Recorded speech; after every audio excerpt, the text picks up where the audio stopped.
in death we hope to be remembered and that what we did on Earth made some kind of impact, if nothing else for our closest and loved ones. When we die forgotten and without impact, it is as if we had never existed. That is the fate for millions of people who died silently, unknown, and forgotten in World War II. But for most of them, albeit anonymously, their death is remembered as an event. The individual battles, the Holocaust, the Blitz, fighting the resistance, the bombing of Germany and Japan, the Bengal famine, the invasions and liberations, the Japanese slave labor camps, the atrocities of the Nazis in occupied territory, Hiroshima, Nagasaki, and so on. And then there are the rare cases when even the event, even with massive death toll, has been forgotten. Like how under a United Nations alliance occupation, millions of peaceful individuals may have died in one series of events in one country, and 80 years later, almost no one remembers and nobody seems to care. This is the forgotten famine of World War II, the Iranian Famine.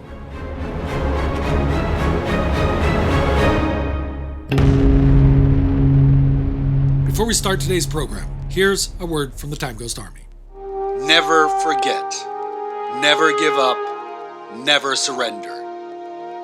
Join the Time Ghost Army. This is a World War II in real-time special episode on the Iranian Famine. I'm Spartacus Olsson. In the last third of the 19th century and the first half of the 20th, one human lifetime, Iran suffered 3 catastrophic famines. The first killed anywhere between 4 to 12 million Iranians from 1870 to 1872, the second between 2 and 10 million during the Great War. The third, killing up to 4 million during World War II, which of the 3 is the most forgotten and scarcely referred to in most Western scholarship. Now, I have studied the tragedies of this war for 4 decades in excruciating detail, and I didn't even know about this, nor did any of the other historians on our team. It was members of our community who brought this overlooked part of history to our attention. Thank you for pointing us in this direction. It is in great part that interactive aspect of our kind of historiography that we love and cherish. We don't just report on history like a book does, we discover it as the historiography is forged in interaction with all of you. Again, thank you for this privilege. And with that, on to the actual history. Shah of Iran, Reza Shah Pahlavi, declares his country neutral upon the outbreak of World War II. His sympathies do lean towards Germany, which is Iran's top trading partner and heavily involved in developing its infrastructure. To boot, Germany has little history of interference in Iran, something which can't be said of Britain or Russia and its successor state, the USSR. Still, he recognizes that no side has Iranian interests in mind and stays nominally neutral. This remains the status quo until June 22, 1941, when German Führer Adolf Hitler launches Operation Barbarossa, invading the Soviet Union. The British and the Soviets become allies, and together grow worried that Germany may be developing a fifth column in Iran to enable an invasion or coup. German-aligned Iran would directly threaten India, British imperial possessions in the Middle East, and British oil production in the region. And Iran is right on the Soviets' doorstep, dangerously close to its own oil fields around Baku. Perhaps most importantly, Iran provides one of the most secure routes for delivering Anglo-American supplies to the USSR. So, despite Iran's neutrality, the Soviets and Brits launched a joint invasion on August 25th to split her into respective zones of operation. Iranian resistance crumbles within days, and Reza Shah quickly declares a ceasefire. Iran has suffered 800 military and 200 civilian deaths. The British and Soviets lose about 80 men between them. What follows is several chaotic weeks where the invading forces settle in. The Shah procrastinates on a settlement, and the country falls into disarray. By September 16, it's clear that Allied forces are tired of waiting and move to occupy the Iranian capital of Tehran. The Shah abdicates in response. He is replaced by his son, Mohammad Reza Pahlavi, still only 21 and apparently an insecure and reluctant new monarch. Iran is now divided into 3 zones: a Soviet zone in the north, a British zone in the south, and a nominally independent Iranian zone in the center. Already there are anxieties about the food situation. In the chaos brought by the invasion, many farmers stop working the fields. To get them to return, the government raises its offered price for wheat by 100% and increases imports from India to compensate for the shortfall. The Allies legitimized their presence by negotiating an alliance with Iran. The Tripartite Treaty of Alliance signed on January 29, 1942. Article 7 reads, "The Allied powers jointly undertake to use their best endeavors to safeguard the economic existence of the Iranian people against the privations and difficulties arising as a result of the present war." This food issue lands in Allied responsibility because they now control all means to transport anything through and in the country, including food. Article 3 obliges the Shah to secure to the Allied powers for the passage of troops and supplies from one Allied power to the other or for other similar purposes the unrestricted right to use, maintain, guard, and, in case of military necessity, control in any way that they may require all means of communication throughout Iran, including railways, roads, rivers, aerodromes, ports, pipelines, and telephone, telegraph, and wireless installations, to furnish all possible assistance and facilitate in obtaining material and recruiting labor for the purpose of the maintenance and improvement of the means of communication referred to. So, the Allies set about developing the Persian Corridor to supply the Eastern Front. By now, the Soviet Union is an official recipient of Lend-Lease, and America has entered the war. The British initially run things, but by September, control of the Trans-Iranian Railway goes to the Americans. The first U.S. troops enter Iran already in December. Both Britain and America will run truck convoys through the corridor. The Persian Corridor soon develops into a critical lifeline for the Soviet Union. Iran's railways and roads are clogged with traffic carrying supplies for the Soviet war effort. Ports are full of unloading ships, and thousands of aircraft fly across the skies. One travel writer will describe how the military stream of help to Russia that panted up from Karachi day and night, a river of metal flowed north across the wastes of the Persian borderland. Throughout the war, the U.S. will deliver about 17.5 million tons of Lend-Lease aid to the Soviets. 5 to 8 million tons of that will pass through the corridor. All sides are aware of the impact this is having. Already in April 1942, the Grand Admiral of the Kriegsmarine, Erich Raeder, reports to the Führer that all British or American war material which reaches Russia by way of the Near East and the Caucasus is extremely disadvantageous to our land offensive. Every ton of supplies which the enemy manages to get through to the Near East means a continuous reinforcement of the enemy war potential, makes our own operations in the Caucasus more difficult, and strengthens the British positions in the Near East and Egypt. But this bridge to victory comes at a cost. The Allies have commandeered the entire Iranian rail network and contracted half of Iran's private and public trucks. The remaining trucks have fast become unusable as occupying authorities restrict the import of spare parts. In total, Iran has lost 75% of its food distribution capacity. The damage is compacted by the massive infrastructure projects that, while creating tens of thousands of local jobs, takes laborers out of the fields just when food is in greater demand. Then, there are 100,000 hungry Allied soldiers garrisoned in the country and tens of thousands of Polish refugees in the country. Originally deported by the Soviets in 1939 to labor camps in the USSR, Stalin has now sent them to Iran in a bid to improve relations with the other Allies. Out of the already decreasing harvest, the authorities in the Soviet zone have seized wheat and even diverted grain imports from Azerbaijan to the Red Army. The growing economy and scarcity of product creates inflation, made worse by the Iranian government matching Allied needs for local currency by simply printing more of it. Average food prices in Tehran rise 555% from 1939 to 1943. The spiral is worsened by hoarding, both by those looking to exploit the situation and those fearing the worst, as it looks that is still to come. On February 24, 1942, the representative of an Iranian economic mission to the U.S., Alayar Saleh, warns the U.S. Department of State the famine may be on the horizon. Iranian diplomats like Saleh begin pleading their American and British counterparts to do something to alleviate the growing crisis. The Americans and the British, however, believe responsibility lies with the Iranian government. To them, supply isn't the issue, but shoddy distribution policies by the Iranian government and unchecked hoarding. It is probably a combination of all of the above, but let's not forget that Britain and the USSR have promised to safeguard the economic existence of the Iranian people.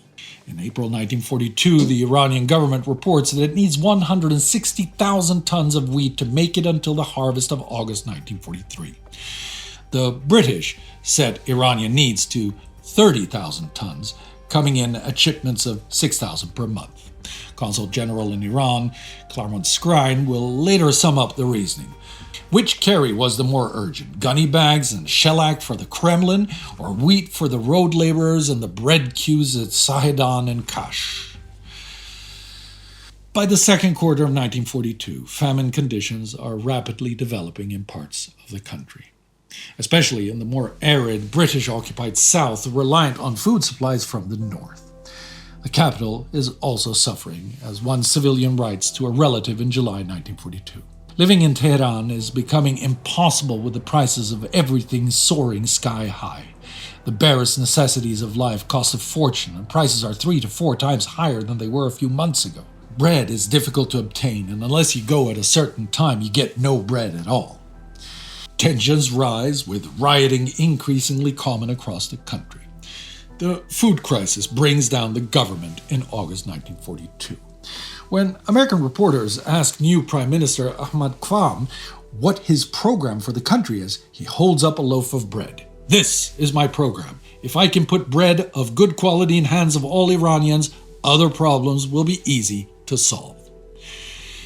But the core problem persists, and with malnutrition comes apathy, squalor, and disease.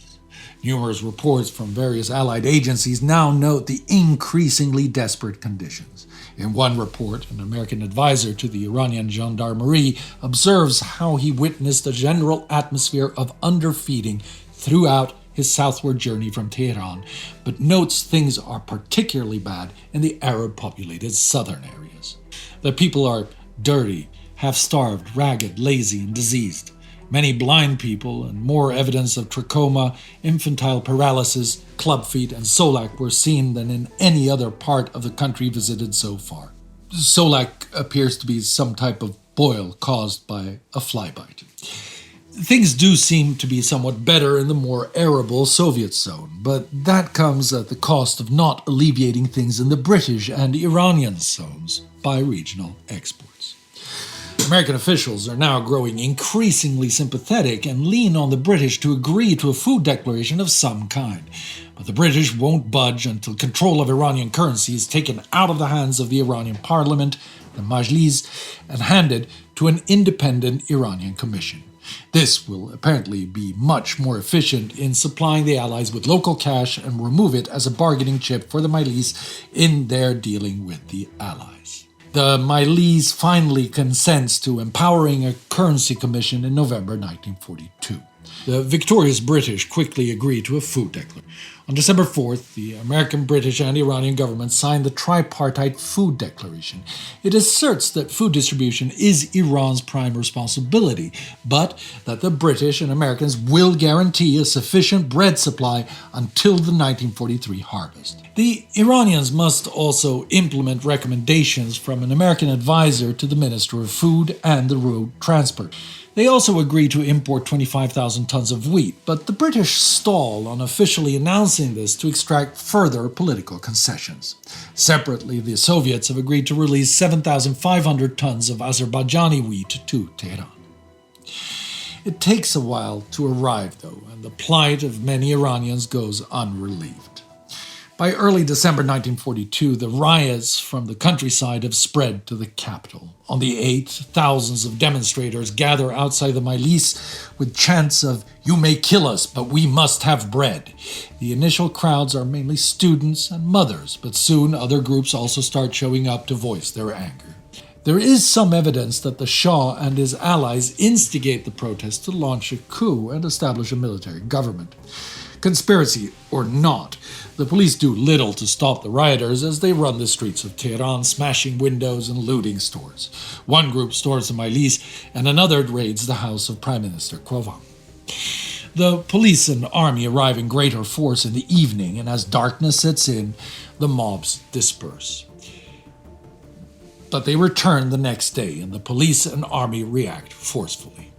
Reports emerge of machine guns used against the crowds. A widely quoted casualty figure for the riot is at least 20 killed and 700 wounded.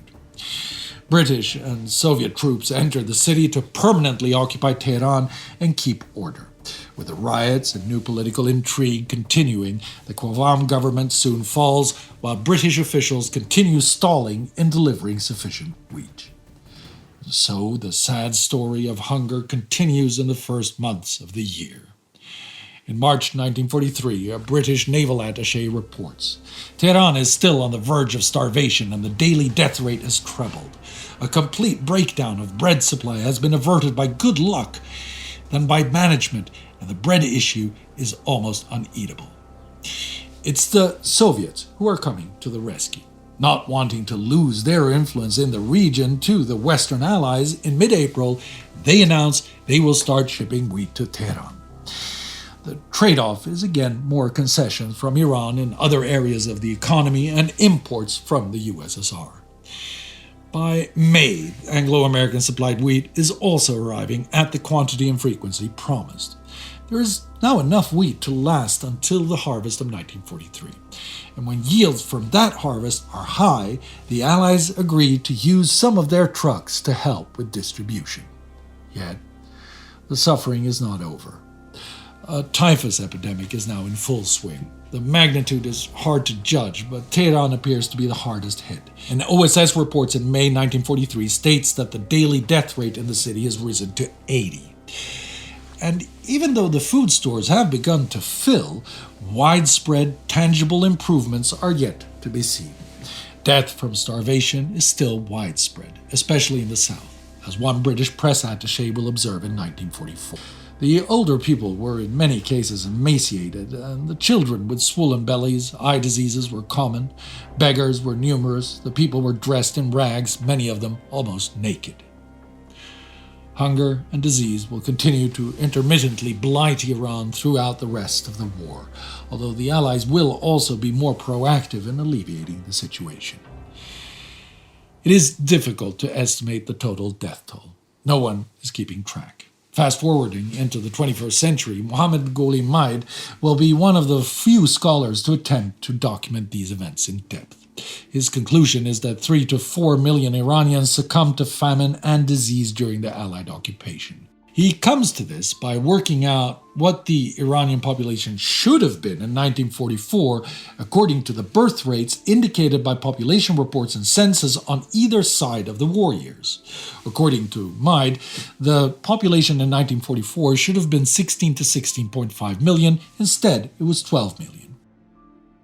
There are some caveats here, though. For one, Maid's estimation of the death toll of the famine during the Great War is much higher than estimations by other scholars, and he has been criticized by several historians for exaggerating his figures, casting a shade also on his estimates for the Second World War famine. The lack of direct statistics also makes it problematic to link Iran's lower-than-expected population to a single cause. Even if the numbers are accurate, we don't know how many by famine or how many by disease. Furthermore, how much disease was tied to malnutrition? There might also be other factors at play. Birth rates still rose or plateaued in some countries during the war, but they fell in other places. The Soviet Union experienced a rapid fall in births in the first years of the war, and birth rates also fell in Japanese-occupied Singapore, Kuala Lumpur, and Jakarta. In Iran, the uncertainty of the war years and the threat of a broader famine may have affected birth rates, but this remains speculation. We know from documentary evidence that, at the very least, famine conditions existed in many regions. We also know that life across Iran was often unbearable and that the threat of famine was never far away. The record of which government most negatively contributed to the situation is debatable and hard to weed out conclusively. But there is a bottom line here. Britain and the Soviet Union invaded a neutral and sovereign country and forced its political and economic reconstruction in pursuit of their own war aims. America then joined its allies in turning Iran into a highway through which to shuttle supplies. The dislocation this caused would be enough to throw any country's economy into disarray, even without the added pressure of tens of thousands of occupying mouths to feed. As we have seen, it took a long time for any of the Allies to even partially live up to their responsibilities to Iran. By then, maybe perhaps millions of people were dying. This fact has gone largely unnoticed in the bulk of World War II historiography. It shows that the history of World War II is not dead. It is living and open to fresh investigation and analysis. It is the year 2022. And we are still learning just how much this massive conflict shaped and destroyed lives in every corner of the globe. Never forget.